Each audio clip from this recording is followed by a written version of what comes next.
मंगलमय मंगल करण वीतराग विज्ञान। नमो ताहि जाते भये अरहंतादि महान। करि मंगल करि हो महा ग्रंथ करन के कान। जाते मिले समाज सब पावे निज पद राज। पावे निज पद राज। इस भव तरु का मूल एक जानहु मिथ्या भाव। ताको करि निर्मूल अब करिए मोक्ष उपाव। करिए मोक्ष उपाव। मोक्ष मार्ग प्रकाशक नामक ये ग्रंथ है। आचार्य कल्प पंडित प्रवर टोडरमल जी साहब की अनुपम रचना। यहाँ 7वां अधिकार और व्यवहाराभासी जीव की चर्चा हम कर रहे थे।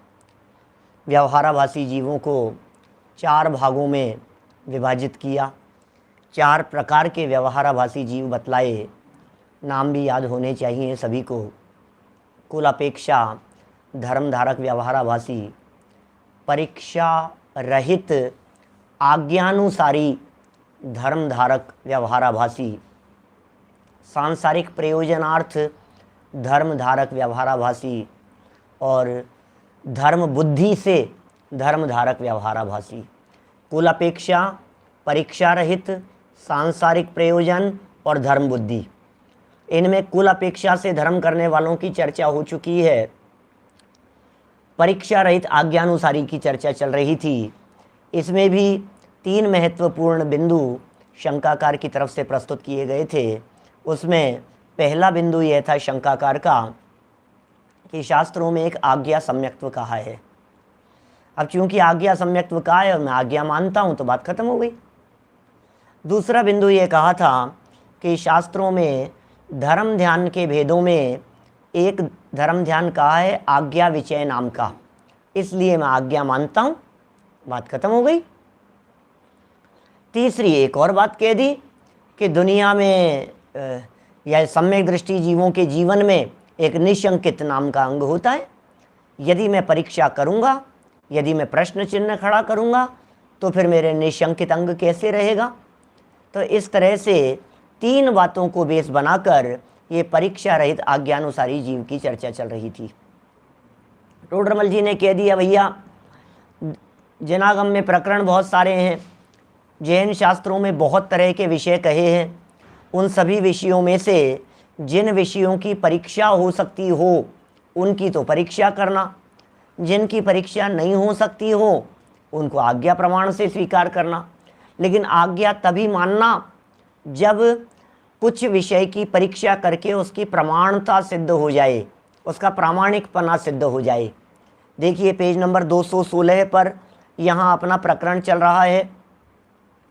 216 पेज पर दूसरी लाइन में एक शब्द आया था जिसके बारे में कल जिज्ञासा व्यक्त कर ली गई थी कि आखिर यह शब्द कौन सा सही है। इसमें से प्रमाद शब्द जो हमारी इन पुस्तकों में, जो अभी नई पुस्तकें वितरित की गई है सभी के पास में, उनमें बिल्कुल ठीक है। प्रमाद शब्द, प्रमाद छोड़कर परीक्षा करने से सच्ची परीक्षा होती है, प्रमाद ही छोड़ने योग्य है। जिन पुस्तकों में प्रमाण छोड़ करके लिखा है वो प्रमाण को बदल करके प्रमाद कर लेवें। 90% पुस्तकों में तो सही ही छपा होगा। प्रकाशन का फ़र्क हो जाता है, बार बार रिपीट होता है, जब टाइप होता है, रीटाइप होता है तो उसमें फ़र्क पड़ जाता है।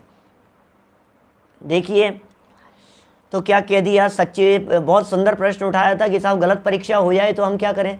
हम तो छद्मस्त हैं, हमारे माध्यम से यदि गलत परीक्षा हो जाएगी तो बोले नहीं होगी, चिंता मत कर, लेकिन तू पक्षपात करके परीक्षा मत करना। एक चीज़, जब भी परीक्षा करे किसी की उसमें पक्ष व्यामोह मत रखना, गड़बड़ हो जाएगी। पक्ष व्यामोह से निर्णय गलत हो जाते हैं। ये तो मेरा बच्चा है, ये तो मेरा भाई है, निर्णय गलत हो जाते हैं। ये मेरी पत्नी है, ये मेरे परिचित हैं, अरे ये तो हमारे बहुत सगे हैं, इनसे तो हमारा बहुत क्लोज रिलेशन है। सुनो, निर्णय गलत हो जाएंगे। आप पक्ष व्यामोह में निर्णय सही नहीं कर पाएंगे। यही कारण है कि मजिस्ट्रेट भी जब अपने परिवार का केस होता है तो वे निर्णय नहीं करते। यही कारण है कि बड़े बड़े सर्जन, डॉक्टर्स भी अपने परिवार के लोगों का ऑपरेशन नहीं करते। बहुत बड़ा सर्जन है, बहुत बड़ा डॉक्टर है, पूरे दुनिया भर के लोगों के ऑपरेशन उसने किए हैं, लेकिन जब अपनी पत्नी का ऑपरेशन करना होता है तो उसके हाथ धूजेंगे, कांप जाएंगे, वो नहीं कर पाएगा। माने ये पक्ष जो हैं ये गलत निर्णय करा देने में एक हेतु बन जाता है। इसलिए पक्ष में व्यामोह छोड़कर और प्रमाद छोड़कर यदि आप परीक्षा करेंगे तो आपकी परीक्षा सच्ची परीक्षा होगी। साहब, शास्त्रों में विरुद्ध कथन है, किस किस की परीक्षा करें। एक बहुत सुंदर बात कह दी, शास्त्रों में तो बहुत सारे कथन है, हम किस किस की परीक्षा करेंगे, आप ही बता दो किस किस की परीक्षा करें। तो कल हमने इस बिंदु को थोड़ा सा विशेष रूप से हाईलाइट किया था। देवगुरु धर्म, जीवादिक तत्व और बंध मोक्ष, भैया ये तो प्रयोजनभूत बातें हैं, इनकी तो परीक्षा करना, देवगुरु धर्म की परीक्षा करना। सच्चे देव कौन है, सच्चे गुरु कौन है, सच्चा धर्म क्या है, इनकी तो परीक्षा की जानी चाहिए कसौटी पर कस करके, क्योंकि इनमें ही यदि शिथिलता बरतेगा तो सारा धर्म बिगड़ जाएगा। अहो, देवगुरु धर्म तो सर्वोत्कृष्ट पदार्थ है, इनमें शिथिलता रखने से अन्य सर्व धर्म बिगड़ जाता है। इसलिए इनमें शिथिलता मत रखना, इन देवगुरु धर्म में शिथिलता रखना योग्य नहीं है। देखिए जरा कितनी सुंदर बात कह दी है कि साहब कैसे निर्णय करना इनका। जिन शास्त्रों में देवगुरु धर्म का सच्चा स्वरूप कहा हो, जिन शास्त्रों में बंध और मोक्ष का सच्चा स्वरूप कहा हो, जिन शास्त्रों में जीवादिक तत्व की बातें बराबर कही हो, तो कहते हैं उन शास्त्रों की सर्व आज्ञा को प्रामाणिक मान लेना। फिर यदि उन शास्त्रों में वीतरागता के पोषण के लिए जो कोई, जब वीतरागता से बात सच्ची हो गई तो फिर भूगोल की चर्चा हो, चाहे कर्म की चर्चा हो, चाहे गुणस्थान की चर्चा हो, ऐसी चर्चाएं हो जिनमें आप तर्क युक्ति न्याय नहीं लगा सकते हो, सबको सच्चा मान लेना। ये सब बातें अपन कल कर चुके थे विस्तार से। अब देखिए नीचे, जैसे पेज नंबर 216 है, जैसे लोक में जो पुरुष प्रयोजनभूत कार्यों में झूठ न बोले, क्या गजब बात कहते हैं टोडरमल जी साहब हैं? वह प्रयोजन रहित कार्यों में कैसे झूठ बोलेगा। हमारे कहने से मत मानो, आप निर्णय करो। जो व्यक्ति प्रयोजन भूत में झूठ नहीं बोल रहा है वो अप्रयोजन भूत में झूठ क्यों बोलेगा। जब हमने किसी व्यक्ति के बारे में निर्णय कर लिया ये व्यक्ति ईमानदार व्यक्ति है, सुनो, हमने एक मैनेजर रखा, कैशियर रखा, और उस कैशियर के सामने हमने करोड़ों रुपये छोड़े और 1 रुपया करोड़ों रुपयों के अंदर उसने फेर फार नहीं करी। कई बार हमने परख लिया, बिल्कुल अनजान बन करके भी उसके सामने राशि रख दी, नोट रख दिए, फिर भी उसने कभी हेर फेर नहीं करी। अब कोई व्यक्ति हमसे आकर के कह रहा है कि उसने 200 रुपये चोरी कर लिए, हम कैसे भरोसा करेंगे। नहीं कर सकता है वो 200 रुपये की गड़बड़, क्योंकि जो 2000, 2 लाख, 2 करोड़ रुपयों के अंदर कहीं कभी 1 रुपये की हेर फेर नहीं की है। हमें विश्वास है, भरोसा है। जब इतने रुपयों में नहीं कर सकता है तो इतनी सी बात में कैसे कर लेगा। जहां प्रयोजनभूत मैटर हो, जहां उससे रिलेशन रखता हो, उसमें भी उसने कभी गड़बड़ी नहीं की, तो फिर किसी दूसरे व्यक्ति के संदर्भ में वो क्यों झूठ बोलेगा। 2 रुपए के पेन के संदर्भ में वो क्यों झूठ बोलेगा कि मैंने नहीं लिया। आप इल्जाम लगा रहे हो कि इसने पेन चोरी कर लिया, 2 रुपए का पेन है और वो कह रहा है मैंने नहीं लिया। नहीं साहब झूठ बोल रहा है, ये तो झूठ बोल रहा है। अरे कैसे झूठ बोलेगा। प्रयोजन भूत में जो व्यक्ति गड़बड़ नहीं करता वो अप्रयोजन भूत में क्यों झूठ बोलेगा। कितना जबरदस्त तर्क है। द्रव्यादिक अन्य द्रव्यों की चर्चाएं, परद्रव्यों की चर्चाएं, भूगोल की चर्चाएं मारगणा स्थान की चर्चा, जीव समाज की चर्चा, आलू में अनंत जीव हैं, जमी कंद खाने योग्य नहीं है, ये सब अप्रयोजन भूत बातें हैं। कौन सा बहुत प्रयोजन सिद्ध हो जाएगा उनसे? क्यों झूठ बोलेंगे उन विषयों के संदर्भ में? पानी की एक बूंद में असंख्यात जीव हैं, इन बातों के बारे में क्यों झूठ बोलेंगे?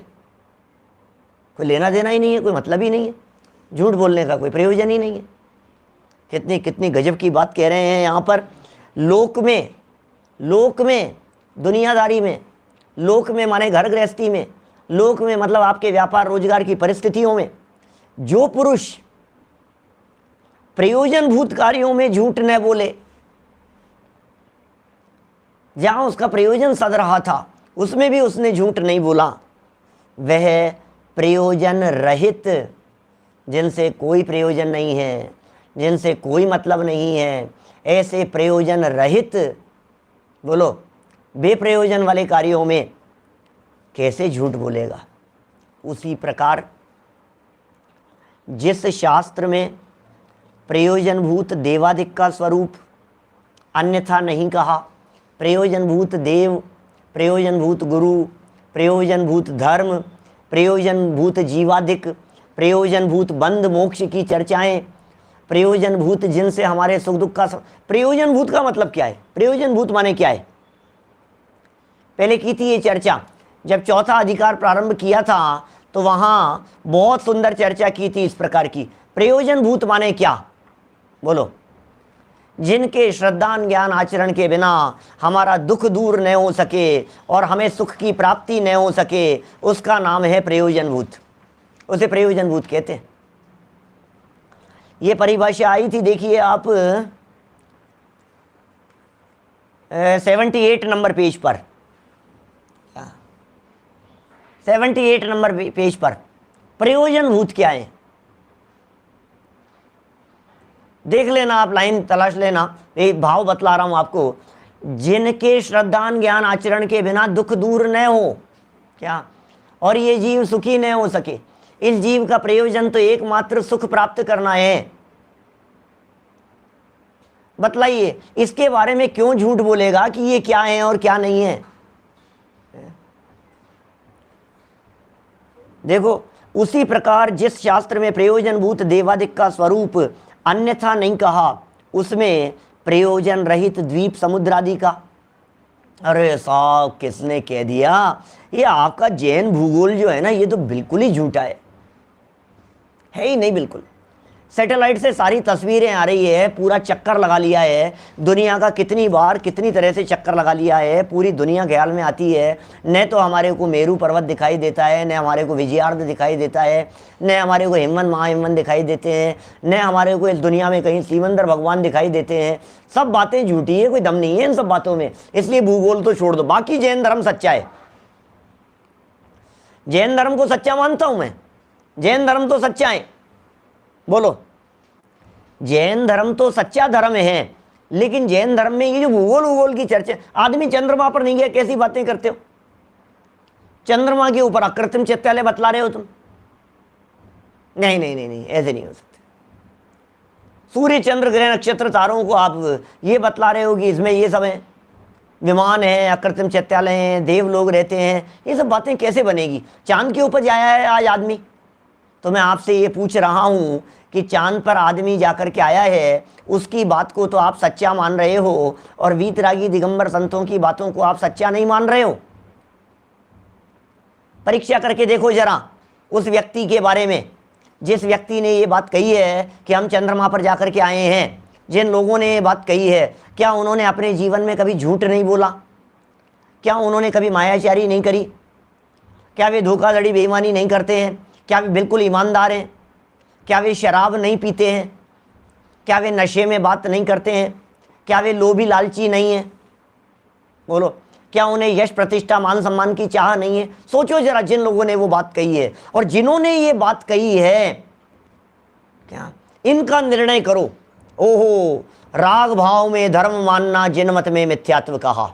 क्या बोलो, राग भाव में धर्म मानने का निषेध किया है, द्वेष का निषेध किया है, कषायों का निषेध किया है। बोलो ये जिन धर्म की बातें सच्ची होगी कि? परीक्षा करो, पहले दो व्यक्तियों की परीक्षा करो, ये व्यक्ति और ये व्यक्ति, ये बात कहने वाले व्यक्ति और ये बात कहने वाले व्यक्ति। अब करो दोनों में निर्णय, करो फैसला। ये व्यक्ति सत्य महाव्रत के धनी हैं, ये व्यक्ति इनके सच झूठ का ठिकाना नहीं है, ये व्यक्ति बिना छना जल भी नहीं पीते हैं, ये व्यक्ति शराब की 3 बोतल रोजाना चढ़ाते हैं।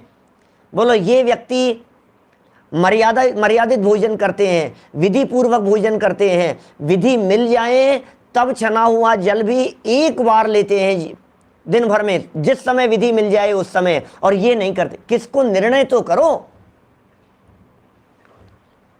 ये जो प्रयोजनभूत बातें हैं इसमें ही झूठ नहीं बोल रहे। संसार मोक्ष के संदर्भ में शरीर भिन्न है और आत्मा भिन्न है, इस सत्य का जो निरूपण कर रहे हैं वे आपकी इस बात में झूठ बोलेंगे। उन्हें चंद्रमा से क्या लेना देना है कि उसके ऊपर है कि नहीं है, जो जैसी बात थी वैसी कह दी। आप तो फटाफट पलट करके हमारे को ये बात कह रहे हो, अरे नहीं नहीं पंडित जी क्या बात कर रहे हो, जैन धर्म ये कहता है कि सूर्य घूम रहा है, मेरु प्रदक्षिणा नित्य गति ओन्द्र लोके। हम कैसे मान लेवे? आज के विज्ञान साइंटिस्ट पूरी दुनिया सब ये मानती है कि पृथ्वी घूम रही है। बोलो क्या करें? सही कह रहे हैं एडवोकेट साहब।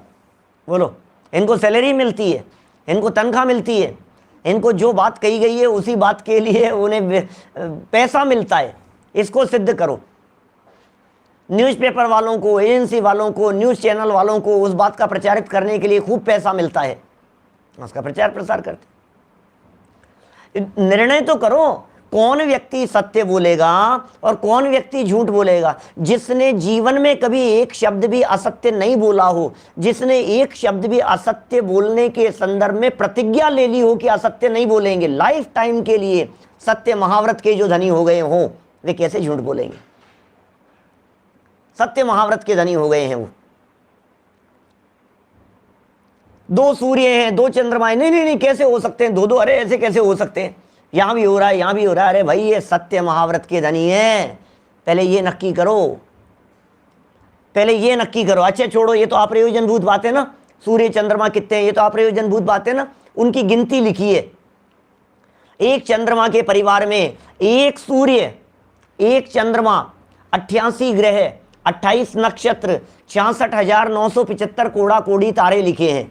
66,975 कोड़ा कोड़ी तारे लिखे हैं। मैं कहता हूं कोई भी साइंटिस्ट एड़ी से चोटी तक का जोड़ लगा लेवे, दुनिया के सारे साइंटिस्ट, भूतकाल के, वर्तमान के, भविष्य में होने वाले साइंटिस्ट, जिन्हें साइंटिस्ट कहते हैं, जिनके पास में डिग्री हो, ऐसे व्यक्ति एड़ी से चोटी तक का जोड़ लगा लेवे और तारों की संख्या गिन करके बतला देवे तारे कितने हैं। बोलो गिन करके बता दो तारों की संख्या। अब हमारे वीतरागी दिगंबर संत कह रहे हैं 1 चंद्रमा के परिवार में 66,975 कोड़ा कोड़ी तारे हैं। क्यों झूठ बोलेंगे? क्या मतलब है? 66,975 कोड़ा कोड़ी कहने में किसका प्रयोजन सिद्ध हो रहा है? कौन सी नाम, यश, प्रतिष्ठा क्या मिल रहा है? ये तो बताओ, क्यों झूठ बोलेंगे? कुछ लेना देना नहीं है ना इन सब बातों से। बोलो अब आप ये कह सकते हैं, बहुत सुंदर प्रश्न उठता है ऐसा सामने से कि साहब ये 66,975 कोड़ा कोड़ी आप साबित करके बतला दो। अरे हम साबित करके इस तरह से बतला रहे हैं कि ये संख्या नेमिचंद्र सिद्धांत चक्रवर्ती आचार्य देव ने कही है, ये संख्या यतिवृषभ आचार्य देव ने कही है, ये संख्या अकलंक देव आचार्य देव ने कही है, ये संख्या पूज्यपाद आचार्य देव ने कही है, ये संख्या विद्यानंदी आचार्य देव ने कही है, ये संख्या अनगिनती कर्णानुयोग के विशेषज्ञ महान वीतरागी संतों ने कही है। सबके सब तो झूठे नहीं हो सकते हैं। यही इनकी प्रामाणिकता और सत्यता का आधार है कि सब लोग बराबर कह रहे हैं। ये इनकी सत्यता का आधार है। संख्या में फर्क नहीं दिखाई दे रहा है, ये इनकी सत्यता का आधार है, ये इनकी प्रामाणिकता का आधार है। ऐसे कहते हैं प्रामाणिक, इसका नाम प्रामाणिक है। सोचना जरा ये प्रामाणिकता क्यों है। मैंने जब वीतरागी संतों की इस प्रकार की प्रामाणिकता की बात कही, एक बार देवलाली के अंदर चलाया था विषय, तो अपने हेमचंद जी भाई साहब बोले मेरे से, ब्रह्मचारी हेमचंद जी साहब बोले यार क्या गजब तर्क दिया, सारे के सारे झूठे हो जाएंगे क्या, काल्पनिक कैसे हो सकती है ये बात।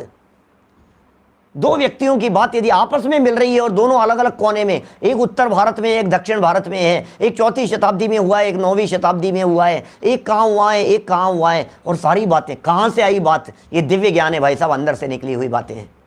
छोड़ो उनका तो आप निर्णय नहीं कर सकते। उन्होंने जो बात कही है, वीतरागी संतों ने चांद तारों के संदर्भ में जो बात कही है, पृथ्वी के संदर्भ में जो बात कही है, भूगोल के संदर्भ में जो बातें कही है, उनके बारे में तो आप निर्णय नहीं कर सकते, नहीं कर सकते, परीक्षा नहीं कर सकते।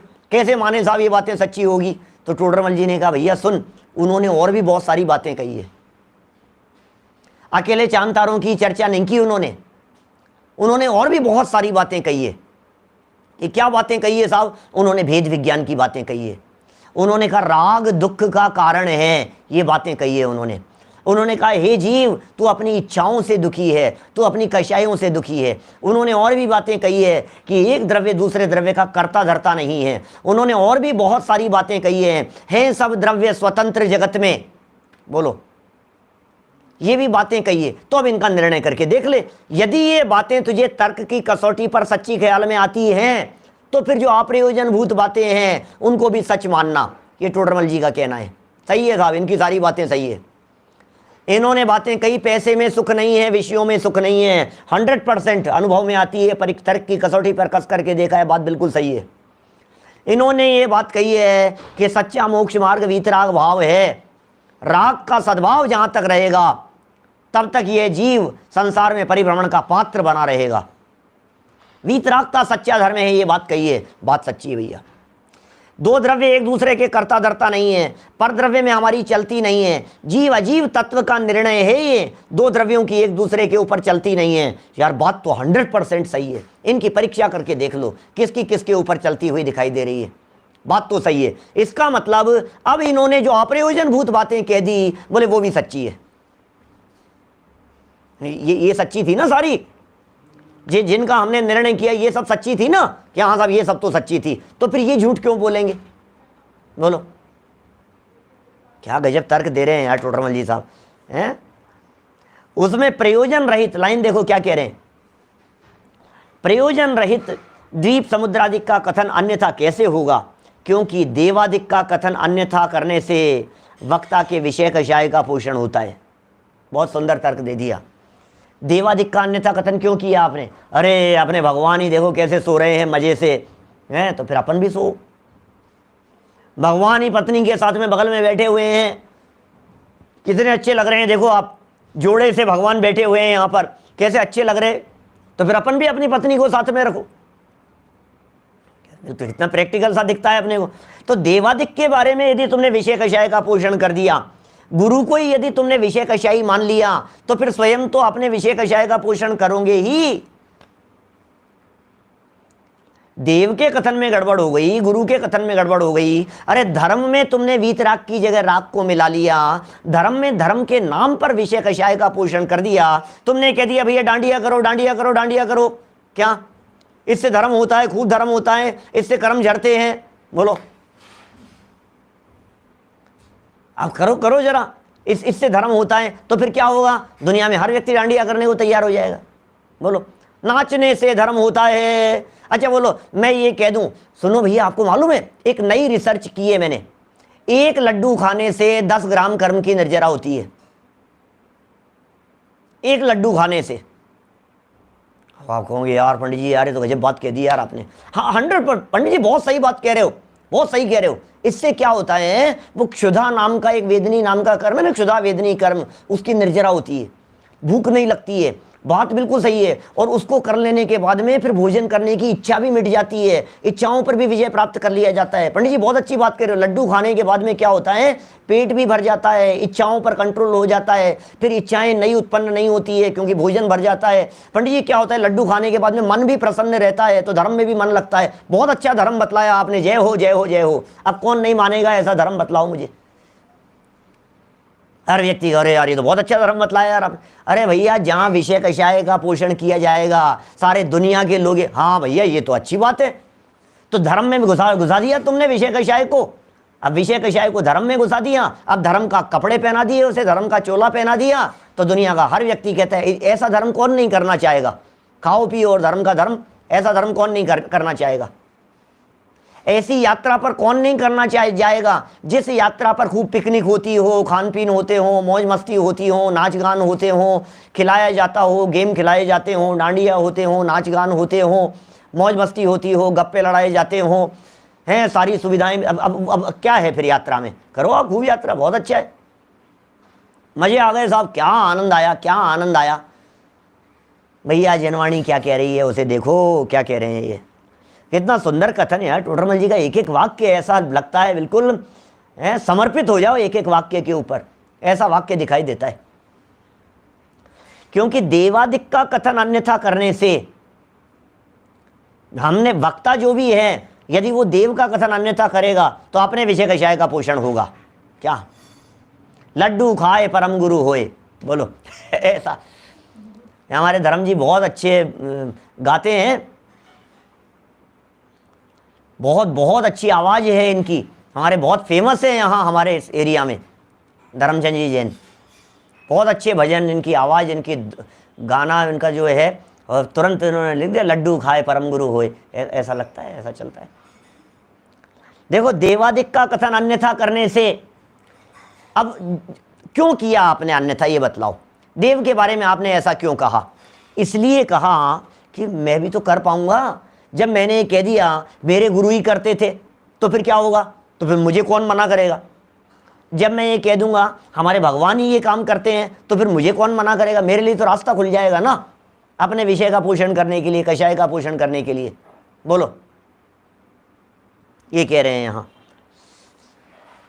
प्रश्न उठाया, देवादिक का अन्यथा कथन तो विषय कषाय के लिए किया, बात तो समझ में आ गई, परंतु उन्हीं शास्त्रों में अन्य कथन अन्यथा किस लिए कहे? बोलो, दूसरे कथन अन्यथा उन्होंने किस लिए कहे, ये बतलाइए आप। क्या बोलो? समाधान, प्रश्न समझ में आया क्या आपके? भाई बहुत सारे कथन अन्यथा अन्यथा मिलते हैं जो जनागम से विरुद्ध होते हैं कथन। आपने देवादिक के कथन तो अन्यथा कर दिए, दूसरे शास्त्रों की बात कर रहे हैं, अन्य मत के शास्त्रों की बात कर रहे हैं, ऐसा समझ लीजिए आप। अन्य मत के शास्त्रों में जम्बूद्वीप की चर्चाएं मिलेगी, अन्य मत के शास्त्रों में खान पीन की चर्चाएं मिलेगी, अन्य मत के शास्त्रों के अंदर बहुत बहुत इधर उधर की बातें सूर्य चंद्रमा वगैरह की मिलेंगी। तो वो कथन अन्यथा क्यों करेंगे? देवादिक की तो समझ में आ गई, प्रयोजन संबंधी बातें। तो कहते हैं, देखो बहुत सुंदर जवाब दिया है, यदि एक ही कथन अन्यथा करे तो उसका अन्यथापना शीघ्र प्रकट हो जाएगा। सारे सच्चे मोती रखे हुए हैं, एक यदि उसके अंदर कोई झूठा रख देगा तो तुरंत पकड़ में आ जाएगा, यार ये अलग दिखाई दे रहा है, और भिन्न पद्धति ठहरेगी नहीं। इसलिए बहुत कथन अन्यथा करने से भिन्न पद्धति ठहरेगी। बहुत सारे कथन, इसके बारे में भी कर दो, इसके बारे में भी कर दो, इधर उधर की दुनिया भर की बातें और अपनी चला दो, तो फिर क्या होगा? एक बात होती तो उस बात को निकाल दिया जाता। अब बहुत सारी बातें हो गई तो फिर बात को नहीं निकाला जाता है, फिर ये कहा जाता है भाई साहब ये भी एक संप्रदाय है, ये भी एक मत है, ये भी एक प्रकार की मान्यता मिलती है, ऐसा होता है। वहाँ तुच्छ बुद्धि भ्रम में पड़ जाते हैं कि ये भी मत है, ये भी मत है। अब तुच्छ बुद्धि भ्रम में पड़ जाते हैं। बोलो, अब बहुत सारी बातें कह दी, अब तुच्छ बुद्धियों को ऑप्शन हो गए, ये है कि ये अब ये भी है साहब, ये भी मिलता है, ये भी मिलता है, भ्रम में पड़ जाते हैं। इसलिए प्रयोजन भूत का अन्यथापना मिलाने के लिए, प्रयोजन भूत का अन्यथापना मिलाने के लिए अप्रयोजन भूत कथन भी अन्यथा बहुत किए हैं।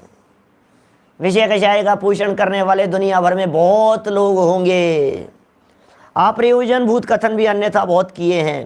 तथा प्रतीति कराने के अर्थ, प्रतीति कराने ने एक ही मात्रा, प्रतीति कराने के अर्थ कोई कोई सच्चे कथन भी किए हैं, जिससे बिल्कुल ही ऐसा नहीं लगे कि बिल्कुल ही झूठे हैं। कोई कोई कथन सच्चे भी कर दिए, परंतु जो चतुर हो ना सो भ्रम में नहीं पड़ता। क्या बात कह रहे हैं भैया? पूरे दुनिया भर में मिलावट चल रही है और धर्म के नाम पर सबसे ज़्यादा मिलावट है। धर्म के नाम पर ज़्यादा मिलावट नहीं होती तो इतने सारे धर्म क्यों खड़े हो जाते दुनिया भर में? हर थोड़े थोड़े समय में नया धर्म प्रकट हो जाता है, फिर थोड़ा सा काल बीतता है, 150 100 200 काल बीतते हैं और एक संप्रदाय खड़ा हो जाता है, फिर 100 200 काल बीतते हैं, फिर एक नया संप्रदाय खड़ा हो जाता है। अकेले जैनियों की बात नहीं कर रहा हूँ, सारे धर्म दर्शनों की बात कर रहा हूँ। सब जगह पर मिलावट का धंधा चल रहा है, जहाँ देखो वहाँ उल्टी सीधी बातें चल रही है। चतुर व्यक्ति भ्रम में नहीं पड़ते। प्रयोजनभूत कथन की परीक्षा करके जहाँ सत्य भाषित हो उस मत की सर्वाज्ञा माने। भैया परीक्षा करके देखो, जैन मत की सारी बातें आपको सच्ची नजर आएंगी। जैनियों के यहाँ की सारी बातें सच्ची है, जैन आगमों की सारी बातें सच्ची है। कि आप कैसे कहते हो सच्ची है, हम ऐसे कहते हैं कि हमने कुछ वचनों की परीक्षा करके देख लिया है। परीक्षा के बिना निर्णय नहीं होता। बोलो, जिनकी परीक्षा की प्रयोजनभूत के संदर्भ में और परीक्षा करके सत्य भाषित हुआ, सारी बातें सच्ची है, सारी आज्ञा मान लेना आंख बंद करके। क्या आंख बंद करके मान लो आप? क्यों? क्योंकि ये प्रामाणिक सिद्ध हो गए हैं। क्या श्रद्धा लूटने वाले सच में बहुत हैं इस पूरे दुनिया भर में, श्रद्धा के लुटेरे बहुत हैं। देखो, सो परीक्षा करने पर जैन मत ही सत्य भाषित होता है, अन्य नहीं। इस लाइन को अपने दिमाग में बैठा लेना। परीक्षा कर, नहीं साहब, हमने परीक्षा की, गलत परीक्षा हो जाए तो बात उठाई थी ना ऊपर, गलत परीक्षा हो जाए तो हमने परीक्षा की और जैन मत झूठा सिद्ध हो जाए तो, बोले जैन मत झूठा सिद्ध नहीं होता है। तू उत्तर माला का उत्तर सुधारने की कोशिश मत कर, उत्तर माला तो सही है। अपनी परीक्षा को देख दोबारा, अपने फॉर्मूले को देख, अपने प्रोसेस को देख। कहीं ना कहीं अपने निर्णय में गलत हुई होगी, गड़बड़ी हुई होगी, कहीं ना कहीं अपने द्वारा प्रमाद किया गया होगा, कहीं ना कहीं अपने द्वारा अन्यथा परीक्षा की गई होगी। एक बार निर्णय करेगा तो जैन मत सत्य ही भाषित होता है। क्या? बुद्धि को सही कर, शास्त्र को सही मत कर, सीधी सी बात है। मैथमेटिक्स के सवाल करते हैं तो क्या होते हैं, इधर सवाल लिखा हुआ होता है और किताब के पीछे आंसर लिखे हुए होते हैं। इधर सवाल लिखा है, सवाल किया हमने, सवाल करने पर जो आंसर आया उस आंसर का क्या किया, उस आंसर को लास्ट में मिलाया। मिला नहीं यार, क्या करो, आंसर को बदल दो, गोला लगा, उसको सुधार, उसमें काट पीट कर, नहीं वो सही है, अपने को देख। ये कह रहे हैं टोडरमल जी ने, कहते परीक्षा करने पर जैन मत और सत्य भाषित होता है। ये क्या हुआ? परीक्षा करने पर जैन मत सच्चा भाषित होता है। कर तो सही परीक्षा, परीक्षा करके तो देख। यदि तू परीक्षा करके देखेगा तो जैन मत सच्चा ही मिलेगा तुझे। कि साहब मुझे तो सच्चा नहीं दिख रहा है, तू सच्ची परीक्षा कर। ये उत्तर माला है, ये वाक्य है, ये निष्कर्ष वाक्य है। इस निष्कर्ष वाक्य में कह दिया गया है जैन मत सच्चा ही होगा, सच्चा भाषित होता है, अन्य नहीं। कसावट है इस वाक्य में, अन्य नहीं। क्योंकि क्यों साहब ऐसा कैसे कह दिया आपने? क्या बोलो, क्या करें बोलो? तो जवाब दे दिए, क्योंकि कारण सहित बतला रहे हैं ये सही क्यों है। हमने जो ये वाक्य कहा है जैन मत ही सच्चा है, जैन मत की बातें ही प्रामाणिक हैं, अन्य की नहीं, इसका हेतु क्या है? क्योंकि इसके वक्ता सर्वज्ञ वीतराग हैं, वे झूठ किस लिए कहेंगे। तो ये जो दो बातों का मिल गया है ना कॉम्बिनेशन, क्या वीतरागता और सर्वज्ञता, ये दो चीज़ें जब आपस में मिल गई है ना, वीतरागी और सर्वज्ञ, ये दो चीज़ें का कॉम्बिनेशन जहाँ हो जाता है, इसका मतलब ये है कि वहाँ असत्यता की गुंजाइश ही नहीं रहती, गुंजाइश ही नहीं रहती। कि साहब इन्होंने मेरे साथ में धोखा किया है, इन्होंने धोखा किया है, क्यों करेंगे धोखा? आप बताओ धोखा क्यों करेंगे? इन्होंने मेरे ऊपर गलत इल्जाम लगाया है, कहेंगे आप बताओ क्यों लगाएंगे? क्या आप बताओ तो सही। टोडरमल जी कहना चाह रहे हैं जो व्यक्ति किसी व्यक्ति को जानता नहीं हो जिसके साथ में किसी का राग द्वेष होने की संभावना नहीं हो, किसी मजिस्ट्रेट के ऊपर कोई व्यक्ति इल्जाम लगाए कि उन्होंने गलत फैसला दिया है, तो हम पूछते हैं ये मजिस्ट्रेट साहब आपको जानते हैं क्या, कि जानते तो नहीं है। आपका कोई रिश्ता है कि नहीं, आपसे किसी तरह की कोई दुश्मनी की, बोले नहीं। कि इन्होंने कहीं से पैसे खाए हैं कि नहीं, ये बेईमान व्यक्ति है कि नहीं, लेकिन झूठा, तो फिर क्यों लगाएंगे झूठा इल्जाम, ये तो बताओ।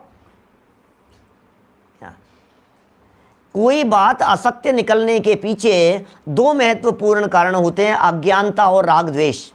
कल भी कही थी शायद बात, कल परसों भी कही थी इस तरह की बात, पहले भी कही है, पहले अध्याय के अंदर भी इस प्रकार की चर्चाएं आई थी, बाल बोध वितराग विज्ञान पाठमालाओं के अंदर भी कही है। दो कारण से व्यक्ति झूठ बोलता है, क्या बोलो, सोचना जरा। दो कारण से व्यक्ति झूठ बोलता है, या तो राग द्वेष से झूठ, या तो मैं इसलिए झूठ बोलूं कि मैं आप लोगों से सबसे पैसे ले रहा हूं, मुझे पैसा मिलेगा तो मैं आपके अनुसार बोलूंगा, भाई साहब इसमें क्या है कि साहब आपने ऐसी बात क्यों कही, आपने कभी कुछ कहते और कभी कुछ कहते। आपको मालूम है अकबर बीरबल का एक किस्सा इस प्रकार का, अकबर और बीरबल के साथ में एक इस प्रकार की परिस्थिति बनी। बीरबल और अकबर दोनों घूमने के लिए जा रहे थे, क्या तो गार्डन में घूमने जा रहे थे और देखा बहुत सुंदर सुंदर फूलों की सुगंध आ रही थी। तो अकबर ने तारीफ करी फूलों की, अरे यार कितने सुंदर फूल हैं, देखो आप कितने सुंदर दिखाई दे रहे हैं गुलाब के फूल, और खुशबू कितनी अच्छी आ रही है। तो बीरबल ने भी प्रशंसा की, हाँ महाराज बहुत अच्छे हैं गुलाब, देखो इसीलिए तो अपन ने बाग बगीचों के अंदर लगाया है क्या। तो इतने में उसने, अकबर ने गुलाब के फूल को तोड़ने की या छूने की कोशिश करी तो कांटा चुभ गया उसमें से। अरे यार बहुत बेकार है ये पौधा, तो हटा दो यहाँ से। हाँ महाराज बिल्कुल सही कह रहे हो आप, ये कांटे हैं इसके अंदर, तो कितना तकलीफ देने वाले हैं। अकबर को बड़ा आश्चर्य हुआ, कैसी बात कर रहा है। थोड़ी देर बाद में क्या हुआ, आगे चले तो बैंगन के पेड़ लगे हुए थे, बैंगन के, उसकी तारीफ करी महाराज ने। तो उसने कहा हाँ महाराज कितने सुंदर दिखाई दे रहे हैं, देखो आप बहुत अच्छे हैं। अब उसकी तारीफ करने लगी, महाराज इसीलिए तो इस बैंगन के माथे के ऊपर ताज रखा हुआ है, ताज, बैंगन देखो बैंगन, बैंगन के माथे पे ताज इसीलिए तो रखा है, बहुत अच्छा है बहुत अच्छा है। घर पर बैंगन की सब्जी बनी, अकबर के यहाँ सब्जी बहुत बेकार थी, ना पसंद आई, ये क्या बकवास है ये। वहीं बीरबल खड़े थे, हाँ महाराज बिल्कुल सही कह रहे हो आप, बैंगन तो बहुत खराब चीज है, इसीलिए तो इसका नाम बैंगुन रखा है, बेगुण, जिसमें गुण नहीं हो।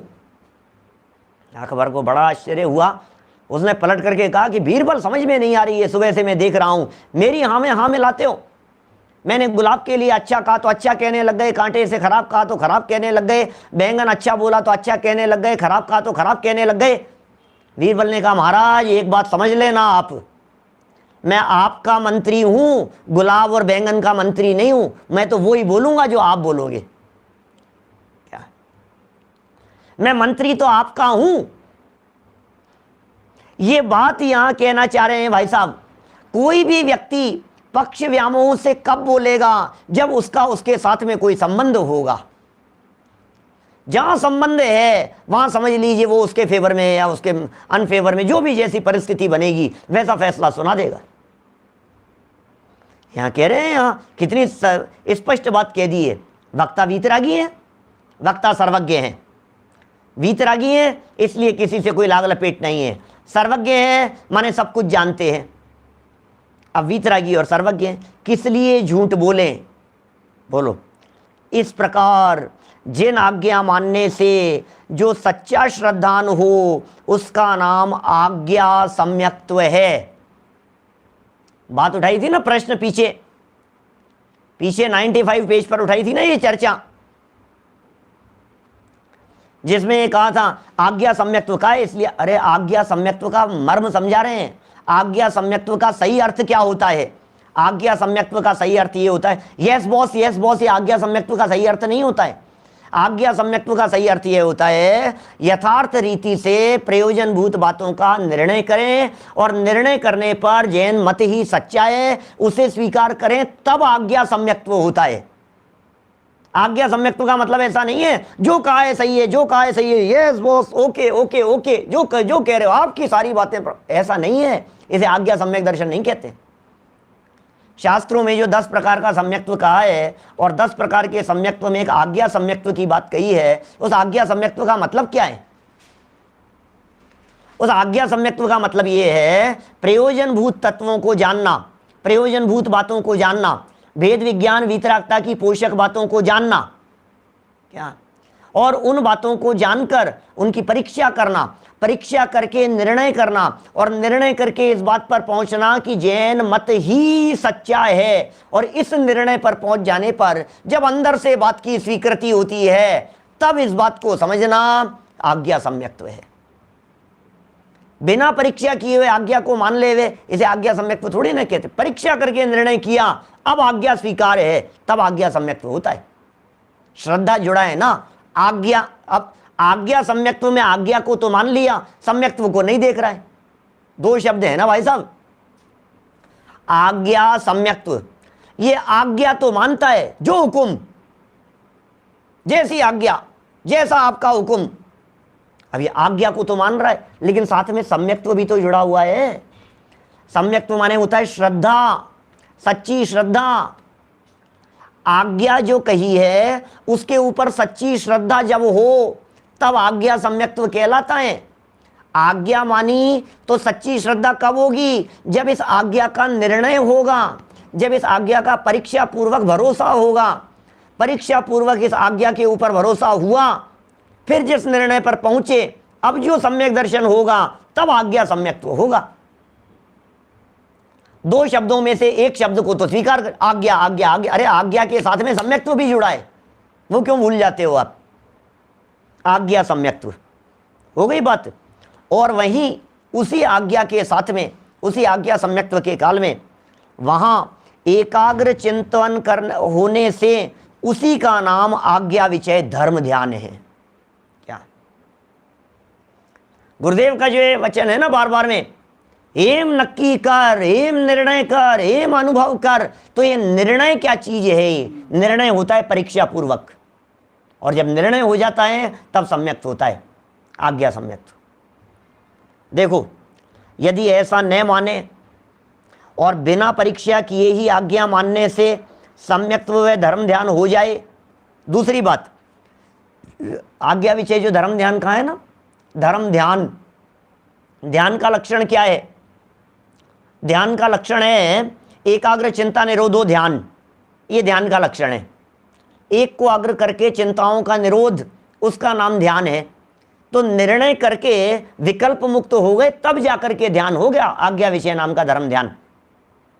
निर्णय करके जब आप किसी उस जगह पर पहुंचेंगे तब आज्ञा विषय नाम का धर्म ध्यान कहलाएगा। सुनो जरा, बहुत गजब बात कह रहे हैं नीचे। 3 लाइनें और पढ़ूंगा, 3.25 लाइनें हैं, 4.25।